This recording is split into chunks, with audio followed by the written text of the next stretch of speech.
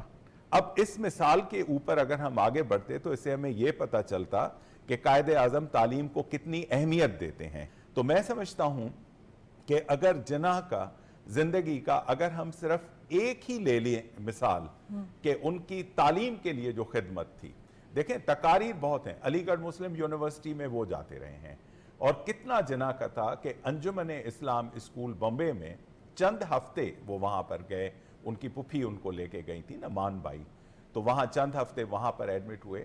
آخری وصیت میں ان کو بھی نہیں بھولے اور ان کو بھی 25,000 روپے اپنی وصیت میں سے دے دیے. دہلی کا عربک کالج ہے اس کو بھی دیے, بمبے یونیورسٹی کے لیے بھی دیے 50,000 بمبے یونیورسٹی. تو وہ اس وقت کی چیزوں کو اتنی امپورٹنٹ, اب اس وقت کی ہم بات کر رہے ہیں, ابھی سوچیں تعلیم کی کتنی اہمیت. اب تو سبھی جانتے ہیں کہ تعلیم کے بغیر آپ کہیں پہ کچھ بھی نہیں ہو سکتا. تو ہمارے لیڈر جو ہیں وہ دور اندیش اس لیے کہا کہ دور تک وہ دیکھ سکتے تھے. یہی تو قائد اعظم محمد علی جناح رحمۃ اللہ علیہ کی خاص بات ہے. ایبسلوٹلی. اور یہ ہمارے لیڈر نے رکھ دی تھی, اس کی بنیاد تو وہیں سے رکھ دی تھی تعلیمی نظام. جو پاکستان بنانے کا سبب بھی تھا نا, رضی صاحب مجھ سے بہت بہتر جانتے ہیں, انہوں نے بہت کام کیا ہے. دیکھیں پاکستان اس لیے نہیں بنا تھا کہ چند جاگیردار چند وڈیرے بڑی بڑی گاڑیوں میں گھومتے رہیں اور جھنڈے لگا کے باقی سارے لوگوں پہ ظلم کریں. اگر یہ کرنا تھا تو باقی جو وہاں پر برہمنز تھے, ہندوز تھے, اگر وہ بھی کرتے تو کوئی حرج تو نہیں تھا. وہ کیا چاہتے تھے؟ وہ یہ چاہتے تھے کہ یہ جو مسلمان, جو برِ صغیر کا مسلمان ہے وہ پس گیا تھا. اکنامک ڈیپینڈنس اس کی بہت زیادہ بڑھ گئی تھی. نوکریوں کے دروازے تعلیم نہ ہونے کی وجہ سے نہیں تھے, ٹریڈ اینڈ کامرس میں نہیں تھے. تو نتیجہ یہ تھا کہ قائد اعظم چاہتے تھے کہ ان کو جیسے ایک نرسری ہوتی ہے نا, جہاں پر آپ جو چھوٹے چھوٹے پودے ہوتے ہیں پھولوں کے, ان کو پروان چڑھانے کے لیے ایک اسپیشل انوائرمنٹ دیتے ہیں, پروٹیکٹیو انوائرمنٹ. وہ چاہتے تھے کہ پاکستان کے جو لوگ ہیں ان کو اکانومی میں آگے بڑھیں. ان کی پوری آپ زندگی جو بھی گزری ہے اس میں ان کا ایک ہی مطمع نظر تھا کہ مسلمان آگے بڑھیں. تعلیم, معیشت, انڈسٹری, سائنس اینڈ ٹیکنالوجی, ہم نے وہ ساری چیزیں چھوڑ کے اور جو پاکستان کا حال کیا ہے, مجھے تو محسوس ہوتا ہے کہ اگر قائد اعظم کے سامنے میں قیامت کے روز پیش ہوں گا تو میں بڑا شرمندہ ہوں گا. شیخ صاحب ایسی اگر ہمارے دل سے پوچھیں, آپ لوگ ہی ہیں جنہوں نے ماشاءاللہ سے تعلیمی میدان میں اور ایجوکیشن میں جس طرح سے آپ لوگ کی خدمات ہیں, کوشش رہی ہے جس طرح سے میں نے آغاز میں کہا کالج کو یونیورسٹی بنانا, ایک نہیں دو کالجز آپ کے کریڈٹ میں جاتا ہے. یہی سے تو ہماری ہوپ نکلتی ہے کہ آج آپ نے کیا کل کوئی اور انشاءاللہ کرے گا, اور یہ جو سلسلہ اسی طرح سے جاری ساری رہے گا. سر میں آپ سے سوال کرنا چاہوں گی, یہ میرے دل کے قریب ہے یہ والا سوال, کیونکہ عام طور پہ ہم جب اپنے میٹرک میں ہوتے تھے یہ بڑا ہم چیزوں کو, ہمارے 14 قائد اعظم محمد علی جناح کے 14 نکات ہوتے تھے جو بڑے مشکلوں سے ہم یاد کرتے تھے, نہیں یہ تو آنا ہی آنا ہے, یہ تو ہمارے ایگزام میں ہوگا.